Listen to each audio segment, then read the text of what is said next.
நம்ம வந்து ஒரு கவிதை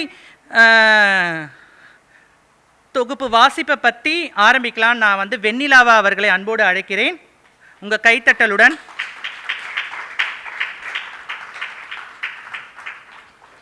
ஸோ வெண்ணிலாவை தொடர்ந்து கவிதை வாசிப்பு, அவர்கள் யாரை பற்றின கவிதை, எந்த புத்தகம் படிச்சுட்டு அவங்க ரீட் பண்ண போகிறாங்க, அதோடைய சாரம்சம் என்னன்றதை நீங்கள் கேட்டு தெரிஞ்சுக்க போகிறீங்க. இதோ வெண்ணிலா. அனைவருக்கும் வணக்கம். என்னோட பேர் வெண்ணிலா. நான் ஒரு குட்டி கவிதை சொல்ல போகிறேன். அது இங்கே உள்ள திருநங்கைகள் அனைத்து திருநங்கைகளுக்கும் சமர்ப்பணம். ஆணாய் பிறப்பது பலம், பெண்ணாய் பிறப்பது தவம், இரண்டும் கலந்தால் வரம். வரம் வாங்கிய தேவதைகள், வழி தாங்கும் வேதனைகள், சமூகத்தில் மறைக்கப்பட்ட ஓரினம், சமூகத்தால் மறுக்கப்பட்ட ஓரினம், சமூகத்தில் மறைக்கப்பட்ட ஓரினம், சமூகத்தால் மறுக்கப்பட்ட ஓரினம். அடைக்கப்பட்ட பலூன் காற்று வெடித்து சிதறுவது போல அடைத்து வைக்கப்பட்ட உணர்வுகள் வெடித்து சிதறுவதால் ஏனோ அவர்கள் செய்வது சற்று அதிகமாக தோன்றலாம். அதிகாரிகளாக எழத் தொடங்கி இருக்கிறார்கள் சில பேர். இனி அது பல பேராக இந்த சமுதாயமும் மாறும்.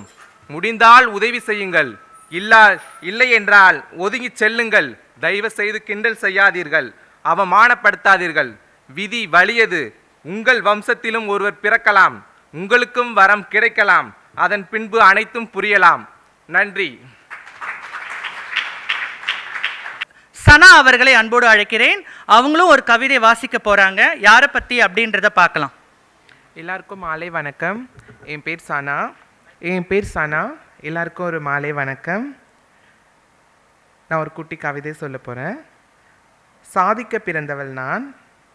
உன்னால் சாதிக்க இயலாத காரியம் என்றும் எதுவும் இருப்பதாக ஒருபோதும் நினைக்காதே. நான் எதையும் சாதிக்க வல்லவன் என்று சொல். நீ உறுதியுடன் இருந்தால் பாம்பின் விஷம் கூட சக்தியற்றது ஆகிவிடும்.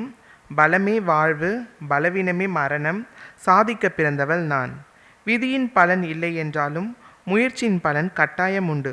இதுவும் கடந்து போகும். நானும் நீயும் காற்றில் எழுதிய நாடகம். அந்த காற்றே மீண்டும் எழுப்பி அரங்கேற்றும் காவியம். ஆனால் கோபத்துடன் விலகி இருப்பதை விட உரிமையுடன் திட்டிவிடுங்கள். பிரிவு உண்டாவதை தவிர்த்து விடலாமே. சில நேரங்களில் சில உறவுகள் நம்மை மகிழ்ச்சியில் நனைய வைக்கும். அதுபோலவே என் மகனின் அன்பு மகள் என்னை பார்க்க வந்தாள். அவ்வளவு அழகு, அவ்வளவு அன்பு. வந்தவுடன் எதிர்பாராத தருணங்களில் என்னிடத்தில் தவழ்ந்தாள். இந்த மழலை செல்வம் புன்னகையுடன் நான். சாதிக்க பிறந்தவள் நான். Thank you very much. அதைத் தொடர்ந்து அஜிதா அவர்களை இன்னொரு கவிதை வாசிப்போடு ஆரம்பிக்கிறேன். அஜிதா அவர்களை அன்போடு அழைக்கிறேன். என் பேர் அஜிதா. நான் முன்னாடி ஒரு கவிதை வாசிக்க வந்திருக்கேன்.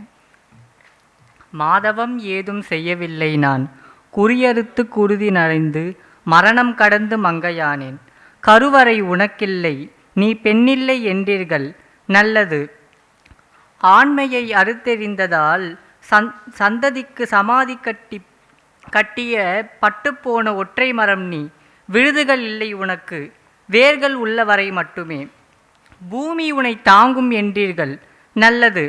நீங்கள் கழிக்கும் எச்சங்களை ஜாதி வெறியும் மதவெறியும் கொண்டு நீங்கள் விருட்சமாக விதை போட்ட உங்கள் மிச்சங்களை சிசுவாக சுமக்கின்ற கருவறை எனக்கு வேண்டாம்.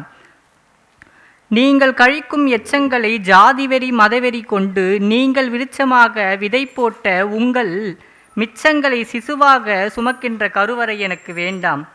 உங்கள் ஏற்றத்தாழ்வு எச்சங்களை சுமந்ததால் பாவம் அவள் கருவறை கழிவறையானது. நல்லவேளை பிறப்பால் நான் பெண்ணில்லை. என்னை பெண்ணாக நீங்கள் ஏற்க மறுத்ததே எனக்கு கிடைத்த விடுதலை. பெண்மைக்கு நீங்கள் வகுத்துள்ள அடிமை இலக்கணங்களை நான் வாசிப்பதில்லை. என்னை இயற்கையின் பிழை என்று தாராளமாய் சொல்லிக் கொள்ளுங்கள். நான் யார் என்பதை நானே அறிவேன். மதம் மறந்து ஜாதி துறந்து மறுக்கப்பட்டவர்கள் ஒன்று கூடி வாழும் வாழ்க்கையை வாழ முடியுமா உங்களால்? கருவில் சுமக்காமலே தாயாக முடியுமா உங்களால்? மார்மூட்டி பசியாராமலே மகளாக முடியுமா உங்களால்? என்னால் முடியும்.